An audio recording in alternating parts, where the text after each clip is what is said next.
સૌથી પહેલાં તો તમે મને શેર કરો અને દર્શકો સાથે પણ શેર કરો કે તમે કયા અલગ અલગ પ્રકારના બિઝનેસીસ કરતા હો છો અને કયા મેજર કન્ટ્રીઝમાં તમારા સેટઅપ છે. સૌથી પહેલા તો આપને અને આપના દર્શક મિત્રોને જય હિન્દ. હવે બિઝનેસ આપણે અલગ અલગ 14 કેટેગરીઝમાં છે ઓકે. અને અલગ અલગ 55 દેશોમાં છે, જેમાંથી 28 દેશોમાં આપણી એકચ્યુઅલ ઓફિસ છે અને બાકી વર્ચ્યુઅલ ઓફિસ ને વર્ચ્યુઅલ એકાઉન્ટ્સથી આપણે ઓપરેટ કરતા હોઈએ છીએ. જો નીડફુલ હોય અને કોઈ ક્લાયન્ટની જરૂર હોય એ મુજબ આપણે અલગ અલગ જગ્યાએ વિઝિટ કરવી પડે પર્સનલી, તો બસ એ વિઝિટ થતી હોય છે. અને બિઝનેસીસની અંદર કહેવા જઈએ તો એગ્રીકલ્ચર ફાર્મિંગ ટેકનોલોજીથી લઈને બ્લોકચેન ટેકનોલોજી સુધીના દરેક બિઝનેસીસ છે એ આપણી કેટેગરીમાં સમાવેશ થાય છે. આપણે આ પોડકાસ્ટ છે ને ઓર્ગેનાઇઝ કર્યું ને એના પહેલાં નેહા મેમ સાથે મારી વાત થઈ અને એમને મને 2-3 ન્યૂઝપેપરના કટિંગ્સ મોકલ્યા. એમાંથી મેં એકમાં વાંચ્યું કે તમારું કનેક્શન ફૂટબોલ ટીમ સાથે પણ હતું જ્યારે ત્યારે, બરાબર, જ્યારે તમે યંગ હશો. તમે રાઇટિંગ પણ કરતા હતા કે તો આઈ ડોન્ટ નો કે તમે પોએટ્રી લખતા હતા કે તમે પ્રોઝ લખતા હતા, પણ you are also into creative fields basically. તમે ફિઝિકલ સ્ટીફનેસની ફિલ્ડમાં પણ હતા. તમે બિઝનેસ બી કરી રહ્યા છો, તમે એનજીઓ સાથે પણ જોડાયેલા છો. તો એક વ્યક્તિ આને જે આપણે કહેવાય ને ઇંગ્લિશમાં એને પોલીમેથ કહેવાય, એક વ્યક્તિ જે મલ્ટિપલ ફિલ્ડ્સમાં હોય ને એક્સપર્ટ, એને પોલીમેથ કહેવાય. તો તમે એ પ્રકારના વ્યક્તિ છો. કેવી રીતે સર તમે આટલું બધું મેનેજ કરો છો અને આ શું તમે અલગ અલગ તમારા જીવનના તબક્કામાં આ બધા ફેઝિસ આવ્યા છે કે તમે હજુ પણ આને કન્ટિન્યુ કરી રહ્યા છો? અને એઝ વી ટોક કે તમે વાત કરી કે તમે સ્પિરિચ્યુઆલિટીના અંદર પણ છો, એના વિશે આપણે ચોક્કસથી વાત કરીશું કારણ કે એ થોડો ઊંડો ટોપિક છે. પણ શરૂઆત મને તમારા યંગ એજથી કરો કે હાઉ ધીસ ઓલ સ્ટાર્ટેડ. તમારા લાઈફમાં પણ એવા વ્યક્તિઓ આવ્યા હશે ને કે જેમને તમને ગાઈડ કર્યા હશે, કે જેમને તમારો માઇન્ડસેટ એક રીતે કેમ સ્કલ્પ કર્યો હશે. તો એવા વ્યક્તિઓ વિશે પણ થોડી માહિતી આપો. બાળપણથી શરૂઆત કરીએ તો કહેવાય કે એક નાનું સક્ષમ અને તોફાની બાળક જે ધૂળમાં રમતું હતું, ધૂળ ખાતું હતું. બાળકો એવા જ હોવા જોઈએ. 100% એવા જ હોવા જોઈએ. કારણ કે જે બાળકને ઢીચણીઓ શું છે એ જો ખબર હશે, એટલે કે મારી ઉંમરને ઢીચણીઓ શું છે એ ખબર હશે ને, તો જે રીતે એમના બાપ દાદાઓએ એમનો ઉછેર કર્યો, મતલબ કે અમારો એવો જ ઉછેર એણે અત્યારે કરવો જોશે. આ મુદ્દો એક મહત્વનો મુદ્દો છે. હવે તો આ પ્રકારનું જે બાળક હતું ધૂળ ખાતું હોય એવું, અહીંયાથી ધીમે ધીમે શરૂઆત થાય છે. બાવળિયારીમાં ગામ છે, બાવળિયારી ભાલ પ્રદેશમાં, ધોલેરા ખાતે મારો જન્મ થયો અને ત્યાંથી જીવનની ધીમે ધીમે શરૂઆત થઈ. સાથે જે તમે પૂછ્યું, તો હું જ્યારે નાનપણથી તે ફૂટબોલ સાથે સૌથી પહેલાં સંકળાયેલો હતો. અને ફૂટબોલ સાથે એટલા માટે સંકળાયેલો હતો કે ભાઈ મને કોઈ જીવનમાં અત્યાર સુધી પણ કોઈ એમ કીધું છે, મતલબ કે એવું નહીં કે કોઈ પણ વ્યક્તિ આવીને ચેલેન્જ કરી દે અને આપણો બેનિફિટ લે, it is not like that. પણ જ્યાં મને એમ દેખાય કે ભાઈ લોકો આનાથી ડરે છે, લોકો આ સોચી નહીં શકે, લોકો આવું વિચારતા જ નથી કે આ કરવું જોઈએ, લોકો જેનાથી દૂર ભાગતા હોય ને, એ મારા માટે ઇઝી અચીવમેન્ટ કઈ રીતે રહી, નાનપણથી મને શોખ હતો. તો football is the one of the dangerous game in the world. જ્યારે હું નાનો હતો ત્યારે કહેવામાં આવતું, that's why I choose the football, કે જોઈએ ડેન્જરસ ગેમ કઈ રીતે ડેન્જરસ તરીકે પ્લે કરે છે. સાથે સાથે મારા પિતાશ્રી છે, તો એમને અમારો ક્ષત્રિય સંઘ છે, એમની શાખાઓમાં શિબિરોમાં મને રેગ્યુલર લઈ જતા. સાથે સાથે આરએસએસની શાખાઓમાં હું રેગ્યુલર જતો. તો શાખાઓની અંદર, શિબિરોની અંદર રમત સાથે ઘડતર થતું. એટલે કે તમારે લાઈવ કરીને બતાવવાનું છે. ઈમાનદારી તો કે લાઈવ કરવાની છે, ત્યાગ ભાવના તો કે લાઈવ કરવાની છે, સહનશક્તિ તો કે લાઈવ કરવાની છે. હરેક વસ્તુ તમારે લાઈવ કરવાની છે. એટલે જીવનમાં એ વસ્તુ લાઈવ આવી. ઇતિહાસ શું હોવો જોઈએ, વાંચન શું હોવું જોઈએ, વાંચન કરવું જોઈએ, આચરણ કેવું હોવું જોઈએ. તો આ બીજી ઘણી બધી નાની મોટી જે વસ્તુ છે, આ બધી જ વસ્તુ મને ક્ષત્રિય સંઘમાંથી શીખવા મળી, જેનો સંપૂર્ણ શ્રેય પિતાશ્રીને જાય છે. મારા મધરને એ લોકો 7 બહેનો, એમાંથી જે સૌથી મોટા ભાઈ છે મારા, તો એમના એ ઘણી બધી એક્ઝામમાં પાસ થયેલા, ઘણી બધી સરકારી એક્ઝામમાં પાસ થયેલા છે. મારા સગા પિતરાઈ મોટા ભાઈ માસિયાઈ, તો એમના જીવનમાંથી બી ઘણું બધું શીખવા મળ્યું. ક્યારે શું વસ્તુનું સિલેક્શન કરવું જોઈએ, કઈ રીતે કરવું જોઈએ, કેવા ઉતાર ચઢાવ હોય છે, ક્યાંથી થતું હોય છે. તો આ બધી જ વસ્તુ ત્યાંથી શીખવા મળી. આ વાત થાતા થાતા 12 સાયન્સની અંદર હું આવું છું, 12 સાયન્સમાં ફેલ થાઉં છું. હવે 10મા ધોરણના વેકેશનથી મારું વાંચન એટલું હતું, બધાને હું જોતો, સાથે દાદા ભગવાન છે એમને ત્યાં પણ હું સત્સંગમાં રેગ્યુલર જાતો અને ઘણી બધી બીજી બધી આધ્યાત્મિક સંસ્થાઓ સાથે જોડાયેલો હતો. એટલે સેવા આધ્યાત્મની સાથે સાથે મેં કીધું કે મારી વાતો લોકોને ગમતી હતી. એટલે મને ઘણા બધા લોકોએ સેમિનાર્સનું સજેશન આપ્યું. મેં સેમિનાર લેવાનું ચાલુ કર્યું. સેમિનારમાં લોકો આવવા માંડ્યા. એટલી નાની ઉંમર હતી. હાજી, લગભગ ત્યારે મારી ઉંમર 16 વર્ષની આસપાસ હશે. અને મેં સેમિનાર્સ લેવાના શરૂ કર્યા. લોકોને ગમતી થઈ વાત. તો આવા સમયે જે તજજ્ઞ હતા વિશ્વના 4-5 એને હું સાંભળતો અને વાંચતો. આ કર્યા બાદ મારું સામાન્ય ઓબ્ઝર્વેશન હોય એ બોલી જતો અને લોકોને ગમતી આ બધી વસ્તુ. 12 સાયન્સમાં હું ફેલ થાઉં છું. એક વિષય કેમિસ્ટ્રીમાં ફેલ હતો. 1 મહિના પછી પાછી એની એક્ઝામ તમે આપી શકો. એટલે ફોર્મ ભર્યું 1 મહિના પછી અને એક્ઝામ આપી. બીજી વખત ફેલ એક જ સબ્જેક્ટમાં. એટલે જેને હું નહોતો ઓળખતો કે આ મારા આસપાસના લોકો છે, મારા પોતાના છે, સગાવાલા છે, આવી બધી હું જેને ઓળખતો નહોતો, જેને 12 વર્ષમાં એવું નહોતું પૂછ્યું બેટા ભણવાનું કેમ ચાલે છે, ઈ તાના મારવા આવ્યા કે નામ ડૂબાડ્યું, આ કર્યું, તે કર્યું, ફલાણું ઢીકણું, આ છે તે છે. ત્યારે એક ઘટના બને છે અને હું પછી નક્કી કરું છું કે જે કરીશ એ મારી જાતે કરીશ. પિતાશ્રીએ કીધું કે ભાઈ મારા ઘરમાં રહેવું હોય તો આવી રીતે સહન તો કરવું જ પડશે. એટલે ત્યારે નક્કી કર્યું છે કે ભાઈ વડથી વધવાનું છે તો આગળ. ના આશીર્વાદ લીધા, આગળ ચાલ્યા. એક સમય મારો જે ઈ સમય જે હતો ઈ સંઘર્ષનો સમય હતો. લોકો એમ કહે છે ને સ્ટ્રગલ, સંઘર્ષ, તો હું એને એવું માનું છું એમાંથી કંઈ શીખવાનું હોય છે. એવો સમય જે હોય છે એ જીવી જવાનો સમય હોય છે. તો ઈ સમયમાં તમે કઈ રીતે એડજસ્ટ થાવ છો? તમારો જે મેઇન ગોલ છે સતત શીખવું, સતત જાણવું અને તમારું જે પુરુષાર્થ છે, જે તમે કમાવા માટે કરો છો એ સતત તમે જે કરતા રહ્યો છો ઈ કરતા રહેવું, આ મેં સતત ચાલુ રાખ્યો. હવે હું મારી પર્સનલ વસ્તુ અને મારા જે અમુક પર્સનલ કમાયેલા પૈસાથી આગળ નીકળી ગયો હતો. એ ટાઈમે તમારા મગજમાં તમારું પ્રોફેશન ડિસાઇડેડ હતું કે મારે આ કરવું છે? એ સમયે મારા મગજમાં ખાલી એક સિમ્પલ વસ્તુ હતી. મારો ગોલ ઈ હતો કે મારી સિગ્નેચર છે એ ઓટોગ્રાફમાં ચેન્જ થાય, મારું નેમ છે એ ફેમમાં જાય, મારી ફોટો છે ઇમેજમાં જાય, હું મેઇનમાંથી રોલ મોડલ બનું. આ એક બેઝ વસ્તુ હતી અને મેં આ અચીવ કરીશ એટલે મારું નામ ગૂગલમાં હશે. બરાબર છે, લોકો મને ગૂગલમાં જોવા જાય. કોઈ બી એમ કહે કે ભાઈ કંઈક શું તમે કરો છો, ભાઈ ગૂગલ સર્ચ કરી લો ને, મારી પાસે એટલો બધો ટાઈમ નથી કે એક્સપ્લેન કરી શકું. તો આ મારો ગોલ હતો જો મારે અચીવ કરવો હતો. એ મારા મગજમાં ત્યારે બી હતો જ્યારે હું નીકળી ગયો હતો. મેં તો કોઈ વાત નહીં, અબ કરકે દિખાએંગે. તો આવા સમયની અંદર સૌથી પહેલા તો ખાવાનું અને છત નથી અને કોઈ બી જગ્યાએ જવું હોય તો વ્હીકલ નહોતા. એટલે કિલોમીટરો સુધી ચાલીને જવું, અલગ અલગ શૈક્ષણિક સંસ્થાઓને મળવું, અલગ અલગ સંસ્થાઓને મળવું, સામાજિક સંસ્થાઓને મળવું, આ બધાને મળી અને સેમિનાર્સ નક્કી કરવા, રેટ નક્કી કરવો. હું 50 રૂપિયા લેતો, સવારે 4 કલાક બોલું કે સાંજે 4 કલાક બોલું. કોઈ કે 30માં કરાવડાવે, 25માં કરાવડાવે, 40માં કરાવડાવે, હા ના કરવાની. પણ મેં ફિક્સ રાખ્યું 50 નીચે નહીં કરું. 50 આવ્યા છે એટલે મારી પાસે બહાર હું નતો જમતો કેમ, પાવ અને પાણીનું પાઉચ રાત્રે ખાવાનું કાંઈ નથી મળ્યું તો જે 2 રૂપિયાનું હોય એટલે 25 દિવસ મારું જમવાનું થઈ ગયું. સાથે સાથે સ્પિરિચ્યુઆલિટી જે મારામાં આવી, તો ભૂતકાળમાં નાનપણથી મેં તમને વાત કરી એમ હતો જ તે બધી અલગ અલગ સ્પિરિચ્યુઅલ સંસ્થાઓ સાથે પણ મેં મારું જે પેટ છે ને એ મંદિરોની પ્રસાદીથી ભરેલું છે. હું સૂતો છું એ મંદિરના આંગણમાં સૂતો છું. તો આવું ઘણી બધી વાર થયું છે. ત્યારબાદ જીવનમાં એક સહકાર મળે છે બિંદુબેન વઢવાણાનો, જેની પાસેથી મારે ખૂબ શીખવા મળ્યું. આજે તે હું એમનો હંમેશા આભારી છું. અને સાથે જતા જતા આગળ વધતા એક એવી વસ્તુ એમના જીવનમાંથી શીખ્યા કે ભાઈ તમે એકલા હશો ને તમને તમારા ઉપર ભરોસો હશે ને તો તમે જીવનમાં જે નક્કી કરશો ને એ કંઈક હદથી વધારે અચીવ કરી શકશો. અને મેં ઘણા બધી વસ્તુ એવી બી સાંભળેલી હતી અને મેં એક અનુભવેલી એક સિમ્પલ વસ્તુ તમને સમજાવું છું કે દાખલા તરીકે હું બાળકમાંથી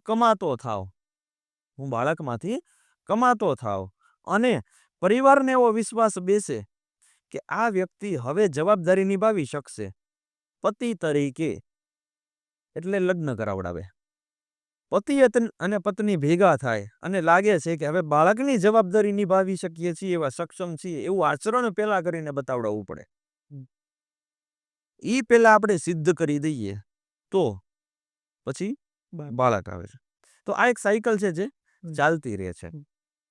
એટલે સૌથી પહેલા કાબિલ બનશું ને તો સફળતા મળવાની જ છે. એ બહુ ઈઝી વસ્તુ છે ને ઈઝી ટાસ્ક છે. જેમ કે આપણે જોબ કરતા હોય તો ઘણી બધી વખતે બહુ 100% પ્રોફેશનલ થઈ જઈએ છીએ કે ભાઈ 6 વાગ્યા એટલે વાત પૂરી થઈ ગઈ, અથવા તો મારું બસ 10,000માં એટલું જ હું કામ કરું, વધારે ન કરું.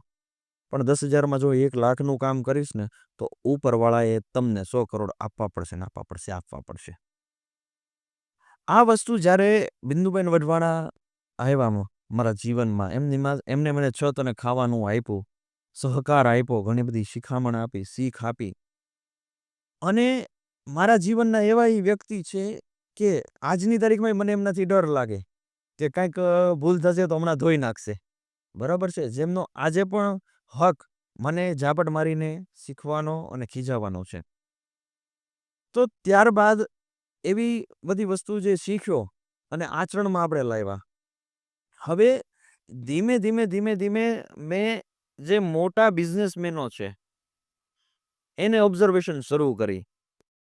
તો ત્યારે મને એક વિચાર આવ્યો કે કદાચ કોઈ મને એવો સવાલ પૂછશે કે તમે આ સેમિનાર લ્યો છો, બિઝનેસની વાતો કરો છો, સ્પિરિચ્યુઅલની વાતો કરો છો, માઇન્ડસેટની વાત કરો છો, મેનેજમેન્ટની વાત કરો છો, અને બીજા આવા કોન્સન્ટ્રેશન ગણી લો, ડર ગણી લો, આવા 1256 અલગ અલગ તમારા સબ્જેક્ટ્સ છે એની ઉપર તમે વાત કરો છો. પણ એ બધું આપણે સાઈડમાં મૂકે. તમારા 10 બિઝનેસ દેખાડો જેમાં તમે આ વસ્તુ એપ્લાય કરી હોય. તમારા 10 બિઝનેસ બતાવો કે જેને તમે જાતે ડેવલપ કર્યો હોય. તમારા 10 બિઝનેસ બતાવો કે જે તમારી સ્કિલથી અથવા તો તમારી જે મેન્ટોરશિપ છે એનાથી કંઈક સારા લેવલે ડેવલપ થયા હોય. તો મારો જવાબ ત્યારે કઈ નહોતો કે આઈ ડોન્ટ હેવ એનીથિંગ. મારું શું કાંઈ નહીં. ત્યારે મેં નક્કી કર્યું જીવનમાં હવે હું એટલું જ બોલીશ જે મારું પોતાનું હશે. હવે હું એ જ કહીશ જે મારો પર્સનલ અનુભવ હશે. હવે હું એટલું જ સામેવાળાને શિખામણ આપીશ જે હું પહેલા કરતો હોઈશ. કોઈકનું આ છે એમાંથી શીખો, આ હું નહીં કહું. કારણ કે મારું કામ એ શું છે? કરીને બતાવવાનું છે, એમાંથી લોકોને પ્રેરણા આપવાનું છે. નહીં કે કોઈની કઈ પ્રેરણા કોપી મારી અને કેરી ફોરવર્ડ કરવાનું છે. હવે એટલે પછી મેં સૌથી પહેલા ફિનાઇલનો ધંધો સ્ટાર્ટ કર્યો. ફિનાઇલ સાથે અલગ અલગ બિઝનેસમેન. ફિનાઇલનો એટલા માટે ફિનાઇલ બહુ ઇઝી હતું. રો મટીરિયલ લાવો, એક ફિક્સ હોય, એટલું પાણી, એટલું એને હલાવી નાખો એટલે ફિનાઇલ બની ગયું, બોટલ ભરીને વેચી ગયો. પણ મેં ત્યારે તે B2B બિઝનેસ સ્ટાર્ટ કર્યો હતો. એટલે જે લોકો ફિનાઇલ વેચતા હોય એને હું રો મટીરિયલ પ્રોવાઈડ કરતો. એ મારું બેરલ છે એ ખરીદી લે, પોતાની નાની બોટલ્સ ભરે ને માર્કેટમાં વેચે. એ ફિનાઇલનો બિઝનેસથી ધીમે ધીમે ક્લિનિંગ પ્રોડક્ટ્સને બધે બિઝનેસ વધારતા ગયા. 2011 આવતા જે મેં હમણાં તમને અચીવમેન્ટ્સ કીધા એ અચીવમેન્ટ્સ બધા થઈ ગયેલા હતા. ત્યારબાદ મારા એક મિત્ર છે એમને એવું પૂછ્યું, અને એ જે ફિમેલ મિત્ર છે મારે, એને ખૂબ સારું એવું અંગ્રેજીમાં પણ મને કઈ રીતે ગ્રોથ કરવું એનું મને સજેશન સરસ આપતા રહેતા. રાજકીય લેવલે પણ કઈ રીતે ગ્રોથ કરવો એનું સરસ મજાનું સજેશન. મારાથી 4-5 વર્ષ મોટા હતા એટલા માટે. તો એવા સમયે એમને એ મને હેપી કહેતા, કારણ કે હું હંમેશા ખુશ રહેતો કે ભાઈ હેપી સિંગ, તમે હવે આગળ શું કરશો? તમારા જીવનમાં અચીવ કરવાનું તો બધું કરી લીધું, અને હવે અત્યારે ઉંમર તમારી 20 વર્ષની છે. તો એટલે મેં કીધું કે ભાઈ હવે હું મારી દ્રષ્ટિએ એવું વિચારું છું કે હું મારી રીતે નંબર 1 છું. તો બીજાને કઈ રીતે સ્ટેજ આપવું ને પ્રોવાઈડ કરવું ને એમાં આગળ છું. એટલે 2011થી પછી મારે ગ્રુપ ઓફ બિઝનેસમાં આવવું હતું. કારણ કે મેં તમને હમણાં વાત કરી, હું બધા લોકોને ઓબ્ઝર્વ કરતો હતો. એમાં મને લાગ્યું કે આ લોકો એક સાથે 100 બિઝનેસ ઓપરેટ નથી કરતા. ખરેખર એનું 100 બિઝનેસમાં ઇન્વેસ્ટમેન્ટ છે. તો હવે હું બિઝનેસમાં ઇન્વેસ્ટમેન્ટ શરૂ કરું. હું નવો, કઈ રીતે ઇન્વેસ્ટમેન્ટ કરવું, શું જાણવું, ક્રોસ વેરિફિકેશન શું કરવું, ટર્મ શીટ શું હોય, કઈ રીતે પર્સન્ટેજ ડિવાઈડ થાય, લીગલ ટીમની શું હોવું જોઈએ, એગ્રીમેન્ટ શું કરવું, આઈ ડોન્ટ નો એનીથિંગ. એટલે સૌથી પહેલા તો એ સ્ટાર્ટિંગના વર્ષોમાં એક બહુ સખત ફટકો પડે છે, લોસ જાય છે ને શીખવા મળે છે. એટલે એક સ્ટ્રોંગ લીગલ ટીમ આપણે પછી હાયર કરીએ છીએ, અને આ બધું જ આપણે રિકવરી કરી. અને ત્યારબાદ ત્યાંથી શીખતા આપણે આગળ ગયા. 2008 થી લઈને 2014 નો સમયગાળો હું ફોરેક્સને શીખતો હતો, વાંચતો હતો ને જાણતો હતો. આ આટલો સમય કરવામાં મારા જે મેન્ટર હતા એ 1992 થી ફોરેક્સમાં હતા. એટલે 2014માં મેં યુએઈમાં ફોરેક્સમાં ધીમે ધીમે આગળ વધ્યો. અને યુએઈ ગયા પછી પાછું નવીન ઈચ્છા થઈ કે હવે એક દેશમાંથી બીજા દેશમાં નવીન ધંધામાં આવ્યા. તો આવા ઘણા ધંધા હશે કે જે ભારતમાં નહીં શકતા હોય, બીજે બહાર થઈ શકતા હશે. ઈ કયા કયા છે? તો તમારું ફર્સ્ટ કન્ટ્રી જેમાં ઇન્ડિયાની બહાર તમે જેમાં કામ કર્યું યુએઈ. એ યુએઈ છે સૌથી પહેલું. અને ધીમે ધીમે આપણે જે ડેવલપમેન્ટ છે ત્યાંથી તો પાછા નવા ઘણા બધા લોકોને મળ્યા. સાથે સાથે અલગ અલગ કન્ટ્રીઝના નિયમો સમયસર ઘણા બધા બદલાયા છે. યુએની વાત કરું તો 2014 થી લઈ અને 2025 સુધી 9 વર્ષની અંદર 11 વર્ષની અંદર બહુ બધા બદલાઈ ગયા છે. Too much transform. આવું જ ટ્રાન્સફોર્મ ઘણા બધા અલગ અલગ દેશોનું જોયું, ત્યાં શીખ્યું. સૌથી પહેલા કોઈ બી દેશમાં જવાનું એનું બંધારણ શીખો. ઓલ ઇન થઈને જાઓ એટલે તમારી પાસે હારવાનો મોકો નથી. હારવાનો મોકો ત્યારે જ હોય ને, દાખલા તરીકે એઝ અ એક્ઝામ્પલ કે મને ખબર છે કે મારી પાછળ ચિત્તો પડ્યો છે જે મને ખાઈ જવાનો છે. તો મારી પાછળ જે ચિત્તો પડ્યો જે મને ખાઈ જવાનો છે, તો હું એમ કહીશ લે ખાઈ જા તમ તાર મુંજામાં, હું ભાગીશ. મને ખબર છે કે મને ખાઈ જ જવાનો છે, મારથી ઝાઝી સ્પીડ છે એની, તો પણ હું ભાગીશ. કારણ કે મારી પાસે ઓપ્શન મેં રહેવા દીધો નથી. તો આવી રીતે હું વિધાઉટ ઓપ્શન રાખી પ્લાન એ બી આવું બધું સેટ કર્યા વગર સીધો જ ઘૂસતો. ઓલ ઇન થવાનું છે કે ભાઈ હારવા માટે કોઈ નથી, જવાનું છે તો જીતીને આવવાનું છે. તો તમારા જીવનની જે આઈડિયોલોજી છે એમાં એ પ્રકારની છે કે પ્લાન એ જ હોવો જોઈએ, પ્લાન બી જેવું નહીં? બધી જગ્યાએ તો એવું નથી રહ્યું. સમયસર મારે પ્લાન એ માંથી પ્લાન બી બી કરતો થઈ ગયો છું. આ હું તમને શરૂઆતની વાત કરું છું. પછી સમય જાતા એવું લાગ્યું કે ભાઈ હા પ્લાન એ સાથે પ્લાન બી બી રાખો તો ઘણું બધું સારું છે, બહુ ઈઝી વસ્તુ છે. એવું નથી કે આ જ વસ્તુ ઉપર લાગ્યા રહેવું. તો આપણે સતત એ વસ્તુ કરતા ગયા. બરાબર છે. પણ જીવનની અંદર એક વસ્તુ હંમેશા જે કહેવાય ને છે કે ભાઈ આઈડિયોલોજી, કે ભાઈ જેમ કે આજે આપણે બેઠા છીએ તો એ કઈ સરસ મજાનું મખમલ જેવું તમે રાખ્યું છે, બરાબર છે. તો એક બહુ ક્ષત્રિય સંઘની બહુ એક સરસ મજાની વાત છે કે ભાઈ મખમલ પર જો સોતે હે વો મજા કાંટો કા ક્યાં જાને. બરાબર છે. કારણ કે એ જે કાંટા છે ને એ કાંટામાં તમે રહેશો ને તો જ તે ગુલાબની જેમ સુગંધ તમે વરસાવી શકશો.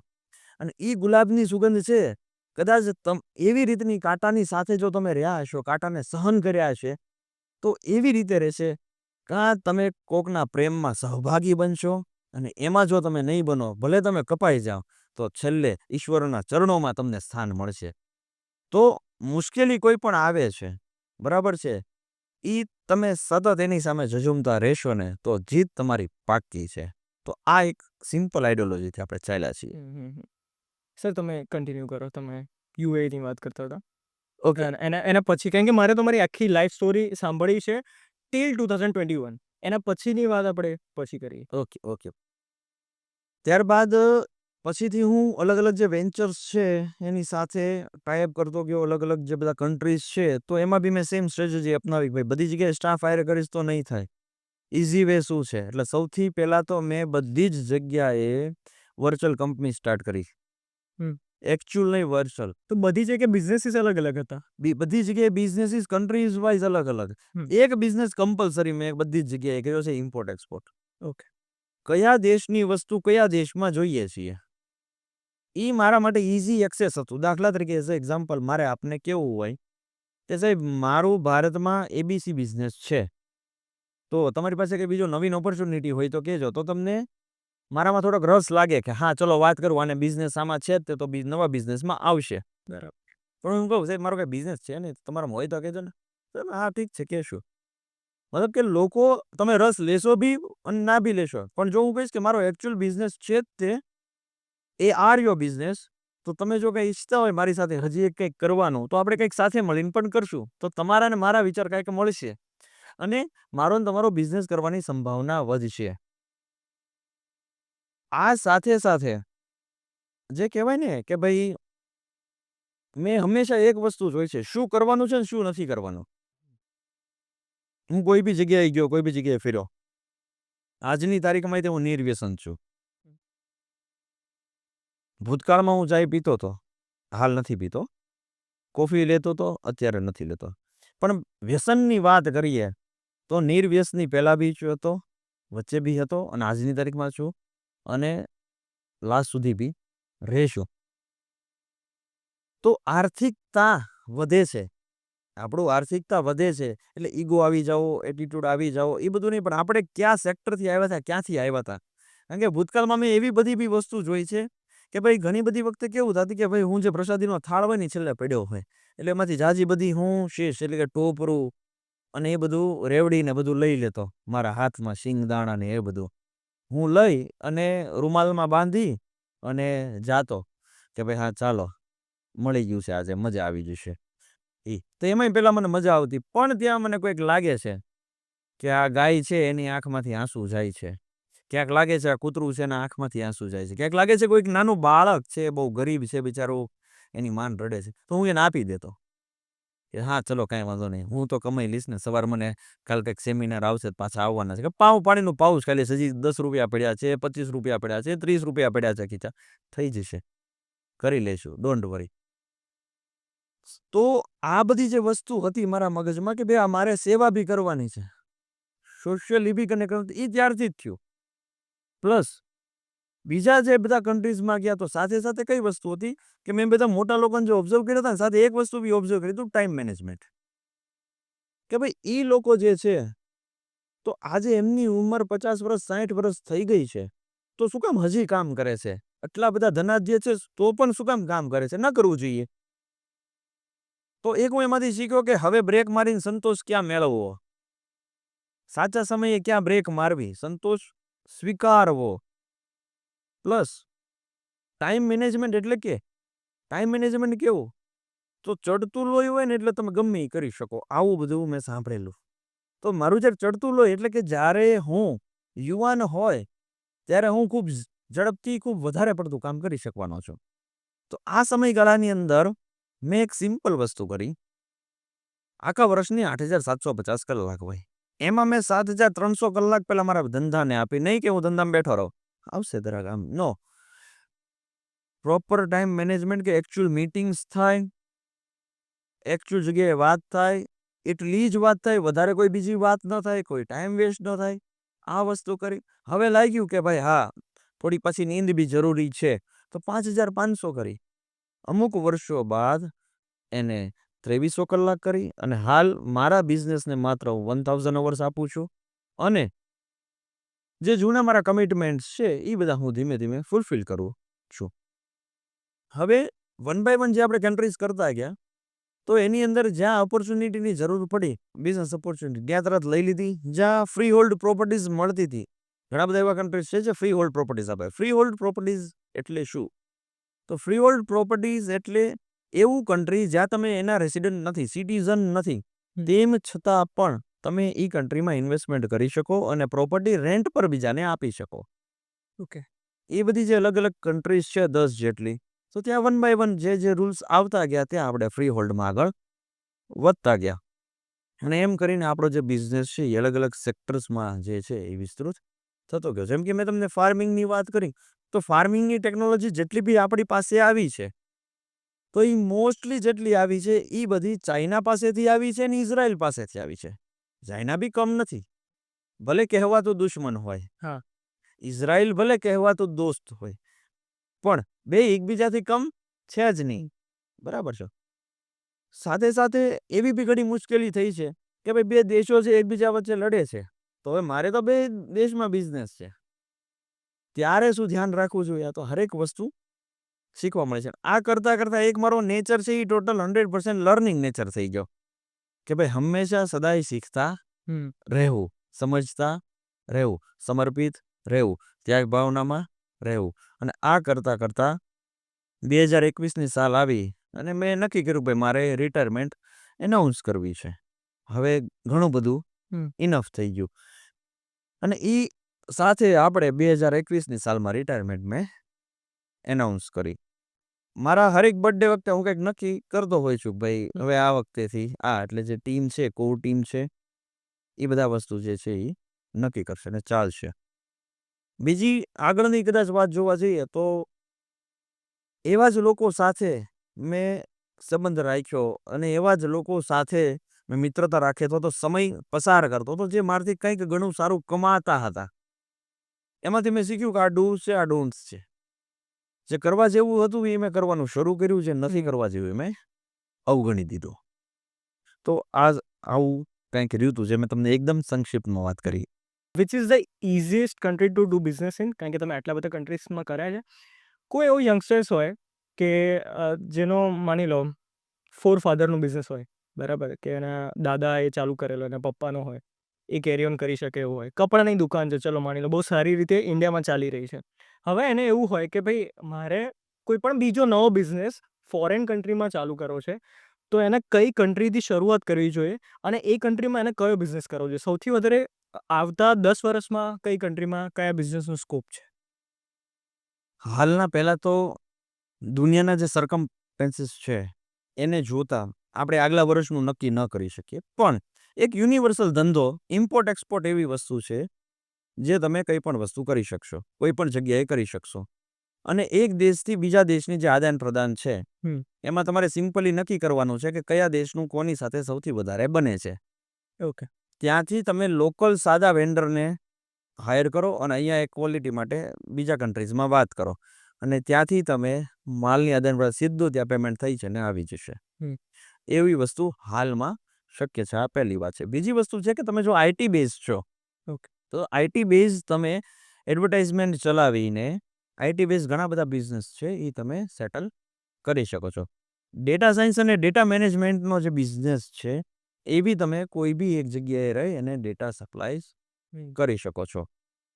દેન નેક્સ્ટ, હાલની તારીખમાં એક ટ્રેન્ડ વધેલો છે જે હમણાં મેં છેલ્લા 4-5 મહિનાથી જોયો છે, પીએ. પણ એ વર્ચ્યુઅલ પીએ હોય. તો વર્ચ્યુઅલ પીએ છે એ ખાસ અને ખાસ વધી શકે છે.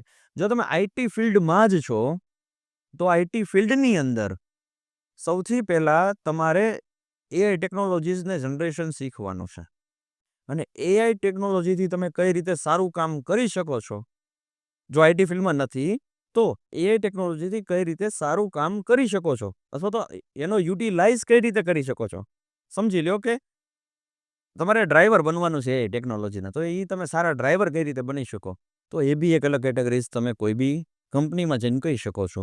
તો એ બી તમને સારો એવો ગ્રોથ આપી શકે છે.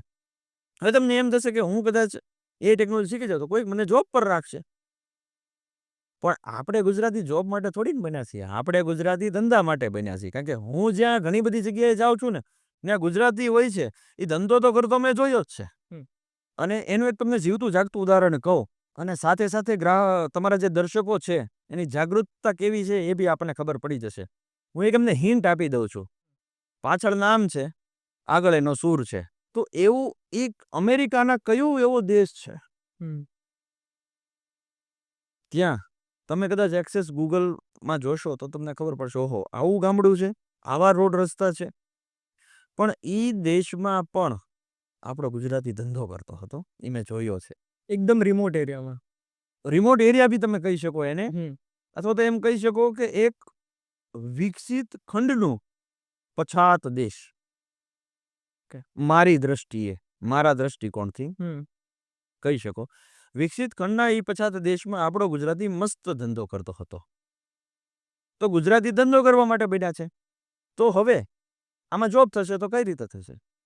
તો એક સિમ્પલ વસ્તુ છે, એ ટેકનિક બી આપણી પાસે છે ને યુવાનોને શીખવાની છે.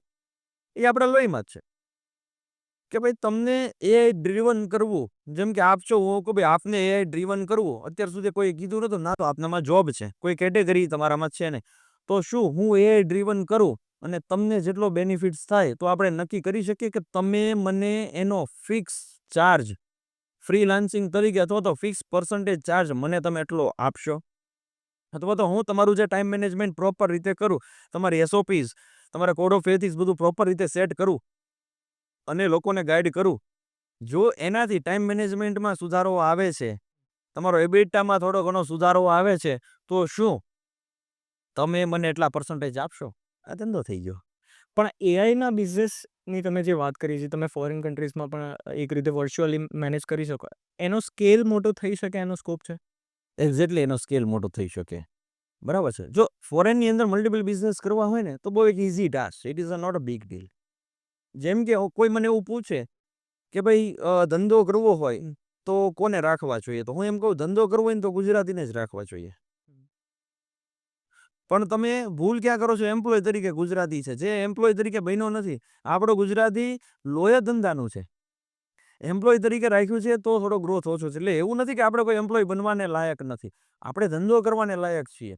પણ હવે એ એમ્પ્લોયને હું એવું તો કઈ રીતે કરીશ કે એને એમ લાગે કે મારો ધંધો છે તો હું જાતે ડેવલપ કરીશ, આ મારો ધંધો છે તો હું કઈ રીતે આને આગળ લઈ જઈશ.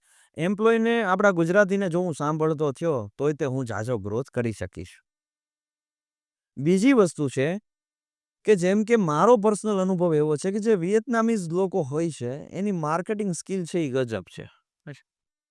અને મારી જે એક અદ્ભુત વિયેતનામીઝ જે ગર્લ્સ સાથેની જે રીલ વાયરલ છે, વિયેતનામીઝ મેરેજ સાથેની જે રીલ વાયરલ છે, તો એની સાથે સાથે એ તો ચલો એક રમૂજનો મુદ્દો છે, પણ આ સિવાય બી કદાચ આપણે જોવા જઈએ તો વિયેતનામીઝ લોકો છે તો એને જ માત્ર તમે માર્કેટિંગ માટે હાયર કરો, જે ડિજિટલ માર્કેટિંગ અને સોશિયલ મીડિયા માર્કેટિંગ છે, તો એની જે સ્કિલ, એની જે થિંકિંગ છે એ બિયોન્ડ લેવલ છે.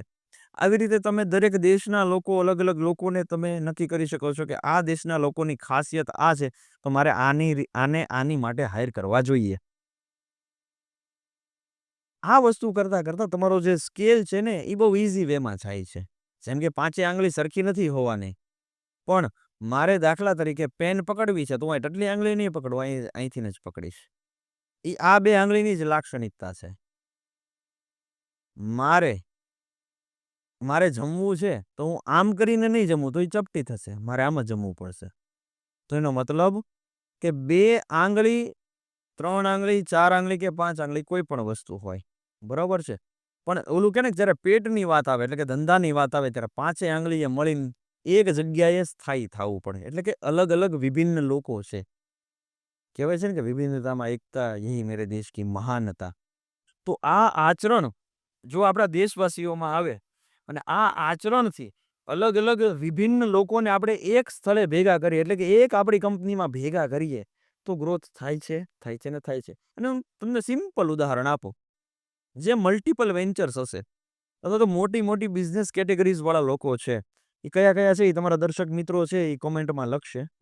બરાબર છે. આપણે સિલિકોન વેલીના એક્ઝામ્પલ લઈ શકીએ. એક્ઝેક્ટલી સિલિકોન વેલીના બે એક્ઝામ્પલ લઈ શકો, પણ ભારતની પણ એવા મોટા વેન્ચર્સ છે જે એ કરે છે. ઓકે.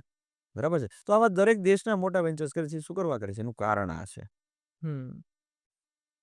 સાથે સાથે મહત્વનો મુદ્દો એ છે કે સાચા સમયે સાચો વ્યક્તિ ગોતવો, અથવા તો સાચા સમયે આપણને સૌથી પહેલા તો એક આપણી ખબર હોવી જોઈએ કે મારી નુકસાન કરવાની ક્ષમતા કેટલી છે, અથવા તો મારી નુકસાન સહન કરવાની ક્ષમતા કેટલી છે. હજી ત્રીજો એક અલગ વેમાં વાત કરીએ, મારી સાથે થનાર દગો કેટલા રૂપિયાનો સહન કરવાની તેવડ છે. એના માટે તૈયાર રહેવું પડે. એ તૈયાર રહેવું પડે. સામે જો રૂલ્સ રેગ્યુલેશન બધા જ હોવાના છે, ભારતમાં બી છે, દરેક કન્ટ્રીઝમાં હોવાના છે. ફાઇનાન્શિયલ ફ્રોડની અંદર ડાયરેક્ટ તમને ફાંસીએ ન ચડાવી દેવાના, એનો સમયગાળો જવાનો છે, અને એમાં બી લીગલ પ્રોસેસમાં તમને પૈસા લાગવાના છે. તો આ હરેકની જો તમારી પાસે કેપેસિટી હશે, એ કર્યા પછી તમારે ફોરેનનો બિઝનેસ કરશો તો તમારા સક્સેસના ચાન્સ છે એ વધી જવાના છે.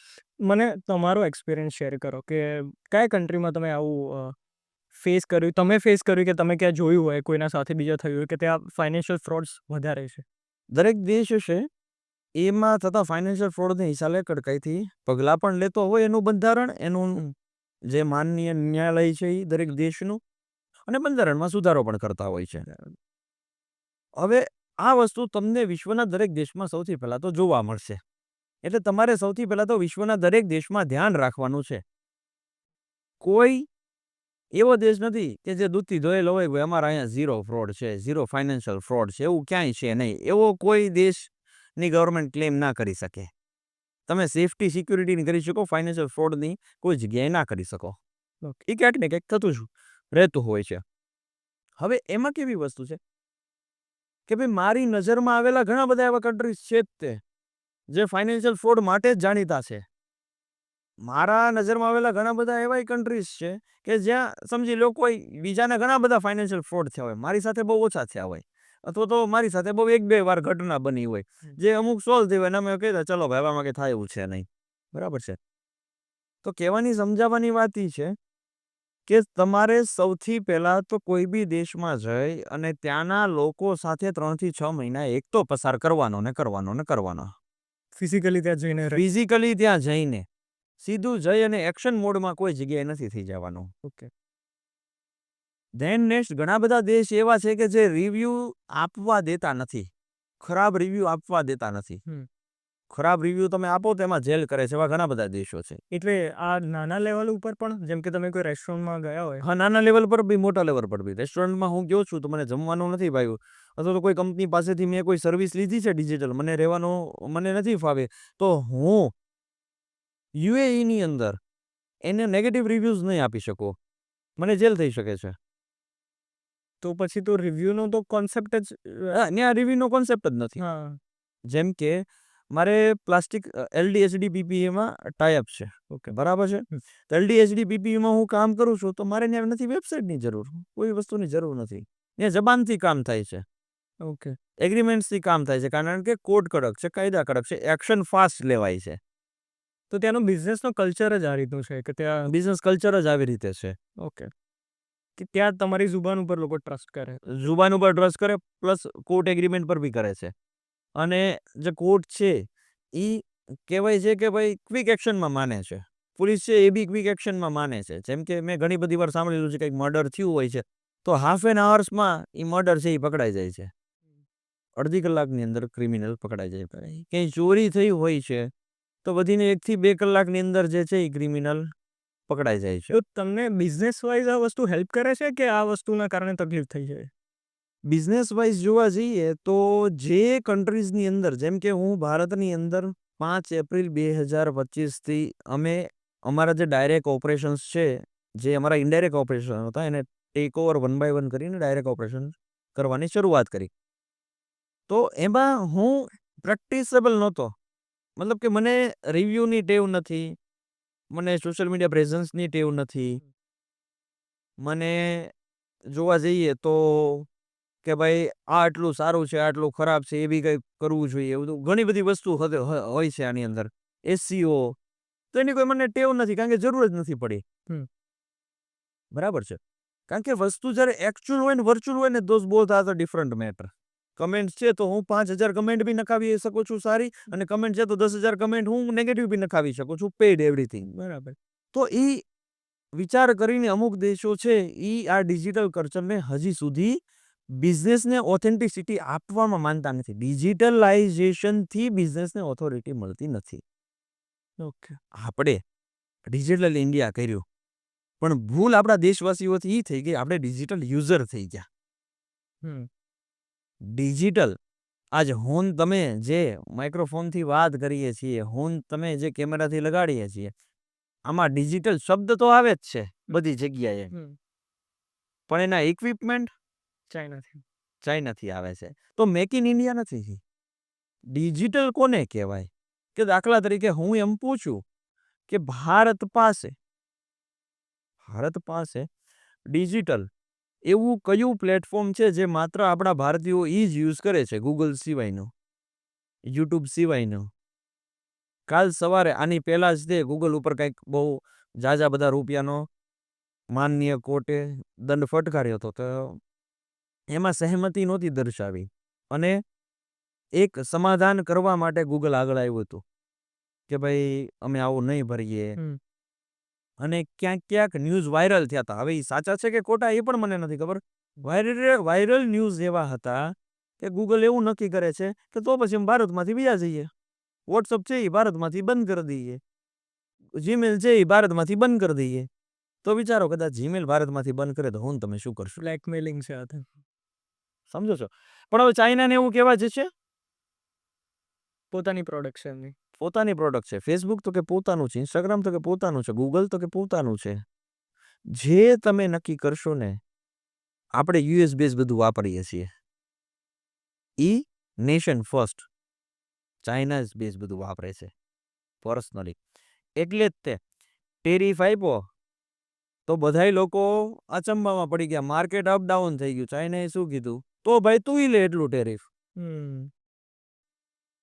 આદરણીય ટ્રમ્પે એવું કીધું આદરણીય જિનપિંગને કે ભાઈ હું એટલું ટેરિફ લગાવીશ, તો ભાઈ તું લેતો જા, આપણે એટલું ટેરિફ દઈશું, મૂંઝાવાનું ક્યાં છે.